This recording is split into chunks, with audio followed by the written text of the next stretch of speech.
आप जो कुछ भी चाहते हो, जो कुछ भी, वो आप क्यों चाहते हो? यदि इस चीज को आप देखना शुरू करो कि जो कुछ आप चाहते हो, जो कुछ भी आप चाहते हो, वो आप क्यों चाहते हो, तब आपको, या फिर कहूं कि आपके अंदर एक ऐसी चाहत विकसित होगी जो परमेश्वर की इच्छा के अनुसार होगी। क्योंकि बहुत कुछ ऐसी चीजें जिसे आप चाहते हो वो परमेश्वर की चाहत या इच्छा नहीं है। तो जो कुछ भी आप चाहते हो, क्या वो आपको लास्ट में परमेश्वर तक पहुंचाएगा? यदि ऐसा नहीं है तो जो कुछ आप चाहते हो वो व्यर्थ होगा। जो चीज आपको परमेश्वर तक नहीं पहुंचाएगी, जो चाहतें, जो इच्छाएं, जो रिश्ते, जो मकसद, जो विचार, जो आकांक्षाएं, जो सोच, जो आपके शैली, जो आपकी परंपरा, जो भय, जो डर, जो इन्फ्लुएंस, जो प्रभाव आपको परमेश्वर तक नहीं पहुंचाएंगे, वो जो प्रभाव हैं, वो जो डर हैं, वो जो चीजें हैं, वो जो आप करते हो कुछ कुछ, वो चीज व्यर्थ है। ऐसे कुछ लोग हैं जो अगर परमेश्वर तक न पहुंचे, अगर वो परमेश्वर के दास तक पहुंच जाएं, तो वो उससे आगे बढ़ते नहीं हैं या फिर उसी को बहुत मान करके रुक जाते हैं। परमेश्वर के दास तक पहुंचना बुरी बात नहीं है, ठीक है, लेकिन परमेश्वर के दास तक पहुंच करके इस बात का अंदाजा लगाना या इस बात को समझना चाहिए कि ये जो है ये परमेश्वर में इतना गहरा क्यों है और कैसे है, क्या वजह है, इसने अपनी चाहत को कैसे सेट किया है कि परमेश्वर इसके इतने नजदीक आ गए हैं, और मैंने अपनी चाहत को कैसे सेट किया है कि परमेश्वर अभी तक मेरे नजदीक नहीं आए हैं। कोई भी व्यक्ति आपको परमेश्वर के प्रति प्रेरणा से भर सकता है, लेकिन इतना काफी नहीं है। कोई भी परमेश्वर का महान दास जिसको आप देखते हो, सुनते हो, पढ़ते हो और जिन्होंने परमेश्वर के बड़े बड़े कामों को किया, वो आपको प्रेरणाओं से भर तो देंगे, भरते हैं। बहुत से लोग प्रेरित होते हैं, भरते हैं, आंखें खुलती हैं, चौंकते हैं, जुनून सवार होता है, कुछ दिन तक घर पे आके प्रार्थना होती है, लेकिन इतना ही काफी नहीं है यदि वो बाद में जारी ना रहे तो। और यदि वो चीज आपको उसी स्तर में ले जाकर के खड़ा नहीं करती है, तो फिर आपका केवल एक ऐसे स्थान और जगह पर पहुंच जाना, या केवल आप परमेश्वर के दास से मिल जाओ जाकर के और उससे अपने ऊपर हाथ भी रखवा लो, तो भी ये काफी नहीं है। क्योंकि यदि आपकी चाहत सही जगह नहीं है, आपकी चाहत परमेश्वर देखता है, आप क्या चाह रहे हो। हालेलुया।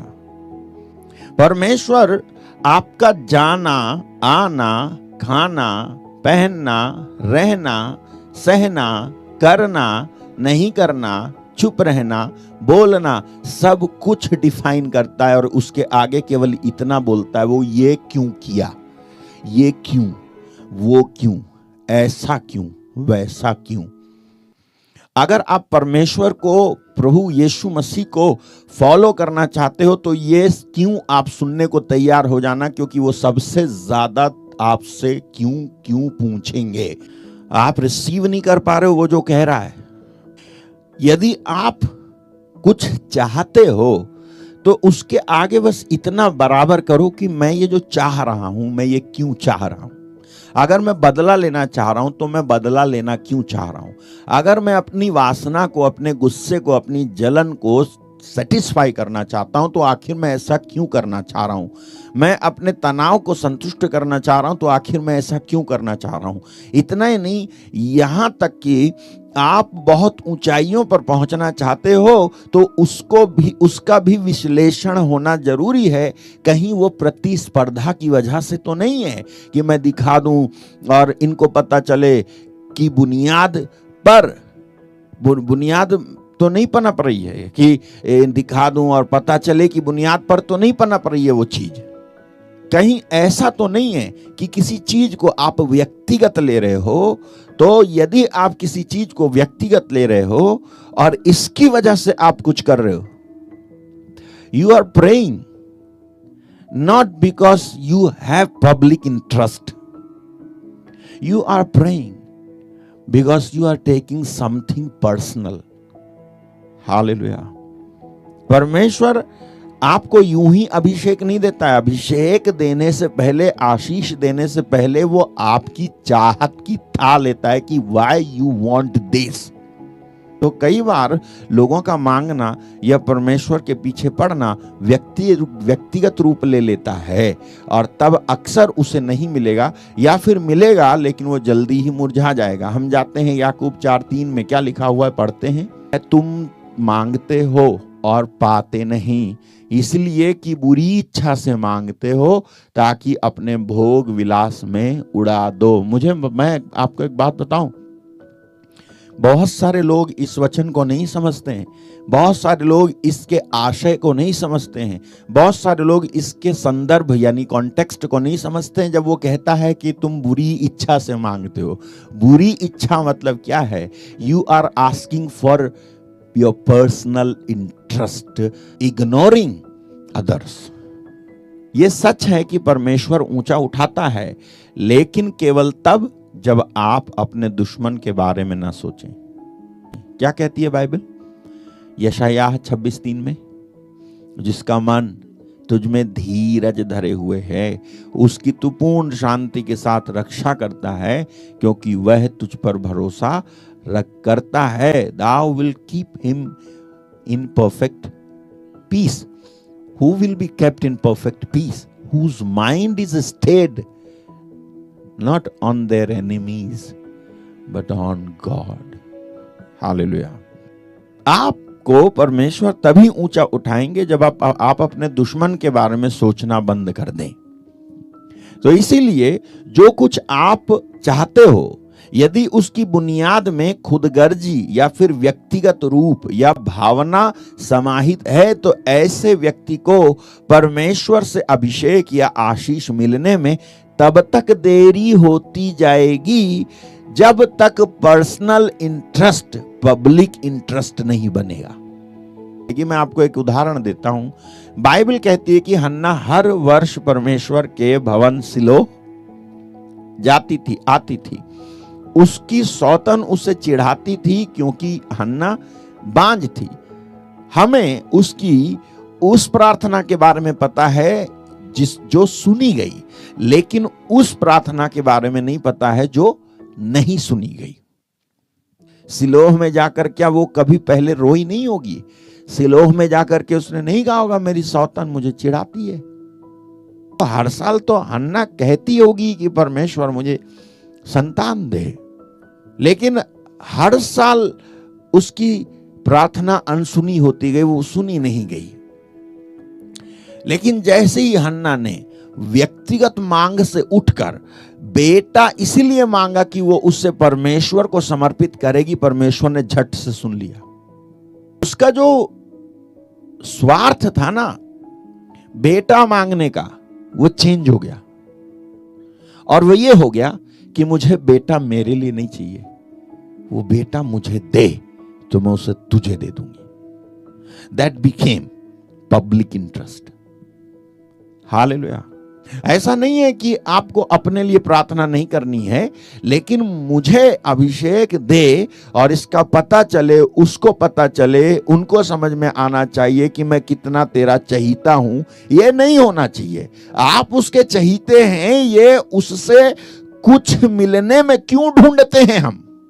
क्या उसका पुत्र का मेरे लिए दिया जाना ही इस बात का सबूत नहीं कि मैं और आप कितने चहीते हैं उसके? जब आप अपने दुश्मन के बारे में नहीं सोचते हो तभी वो टाइम होता है, जब आपको आपके दुश्मन की याद तक ना आए तभी वो टाइम होता है कि परमेश्वर आपकी सुनेगा। If you remember your enemy, जब तक आपको आपका दुश्मन याद रहेगा तब तक आप कितनों ही प्रार्थना कर लेना, आपकी प्रार्थना नहीं सुनेगा। लेकिन जैसे आप उसे भूल जाओगे का मतलब ये कि now you have surrendered that thing to God. आप ना परमेश्वर को समर्पित कर दिए, छोड़ दिया अपने अंदर से। ठीक है, जो तेरे को बोलना है करना है लेकिन मेरे को परमेश्वर चाहिए और कुछ नहीं चाहिए। हन्ना का मांगना, हन्ना के मांगने से परमेश्वर को फायदा हुआ। आज हमारे मांगने से परमेश्वर को फायदा नहीं होता है, हम तो अपने ही फायदे के लिए मांगते रहते हैं। और यदि हमारे मांगने से परमेश्वर को फायदा नहीं होता है तो फिर हम दूसरों का क्या फायदा करेंगे, आप बताओ। जैसे ही एक ऐसा हृदय निर्मित होता है जो सेल्फ राइचियसनेस से हट जाता है और पब्लिक इंटरेस्ट में समर्पित हो जाता है, जो सबों का भला चाहता है, जो केवल अपना मेरा भला हो जाए नहीं बल्कि सबों का भला हो, जितना हो सकता है उतना वो करता है। परमेश्वर देखता है कि जितना हो सकता है उतना ये कर रहा है तो मैं इसको उतना भी करने की क्षमता दूंगा जितना इसने सोचा नहीं है कि ये कर पाएगा कभी, तो उतना भी वो लेकर आता है। परमेश्वर स्वार्थ को अस्वीकार करता है और उन लोगों को चुनता है जो उसके उद्देश्य की पूर्ति करते हैं, यानी those who will fulfil their purpose, God's purpose, जो परमेश्वर के मकसद को, उद्देश्य को पूरा करते हैं, ऐसे को परमेश्वर चुनता है या फिर अभिषेक देता है। परमेश्वर क्या करता है, परमेश्वर स्वार्थ को अस्वीकार करता है लेकिन उन लोगों को चुनता है जो उसके उद्देश्य की दिशा में काम करते हैं, जो परमेश्वर का मकसद हर तरह से पूरा करते हैं, उनको परमेश्वर चुनता है।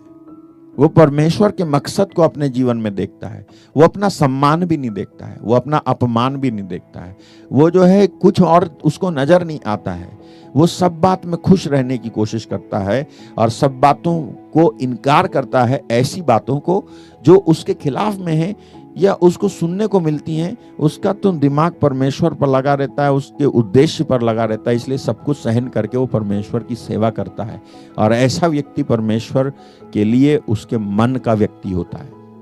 तो यदि आप अभिषेक पाना चाहते हो, आशीष पाना चाहते हो और उसमें आपको ये है कि एक बार आशीष मिल जाए फिर मैं इसको दिखा दूं, बता दूं, समझा दूं और पता चल जाए कि मैं परमेश्वर का कितना बड़ा भक्त हूं या परमेश्वर का कितना बड़ा चहीता हूं, भूल जाओ आपको कभी अभिषेक नहीं मिलेगा, कभी आशीष नहीं मिलेगी। ये भावना वो भावना है जिसके अनुसार कह सकते हैं हम कि अभी भी तुम जिंदा हो, परमेश्वर जिंदा नहीं हुआ तुम्हारे अंदर। अभी भी तुम्हारा सेल्फ काम कर रहा है, तुम्हारी सेल्फ राइचियसनेस काम कर रही है, तुम्हारा वजूद अभी भी कायम है। तुम्हें अभी भी जो है छोटी छोटी बातों में तुम्हारे को प्रॉब्लम होती रहती है, तो इसका मतलब तुम जिंदा हो, परमेश्वर तुम्हारे अंदर जिंदा जिस दिन हो जाएंगे उस दिन अपना भूल जाओगे, दूसरों का ख्याल रखोगे। क्या परमेश्वर अभिषेक से पहले आपकी व्यक्तिगत रुचि जांचते हैं? यस, जांचते हैं। इससे पहले कि आप अभिषेक पाओ आपकी व्यक्तिगत रुचि जांची जाती है। क्या क्या जांचता है परमेश्वर? हृदय, आज्ञाकारिता, तत्परता, कमिटमेंट, प्रतिबद्धता, चरित्र, छोटी छोटी बातों में विश्वास योग्यता, परमेश्वर के उद्देश्य की चाहत, स्वार्थ की नहीं, ये सब जांचता है। तो परमेश्वर पहले जांचता है, फिर परखता है, फिर बुलाता है, फिर सशक्त बनाता है, देन अनॉइंट करता है। तुम्हारी चाहत का मेल उसकी चाहत से हो जाए, वो दिन होगा जिस दिन तुम जैसा वो है वैसे तुम भी होगे। लेकिन यदि आपकी चाहत वही है जो उसकी चाहत है, दोनों आपकी इच्छा उसकी इच्छा मेल खा रही हैं, तो आपके ऊपर उसकी रोशनी चमक उठेगी, आप अनॉइंटिंग पाएंगे।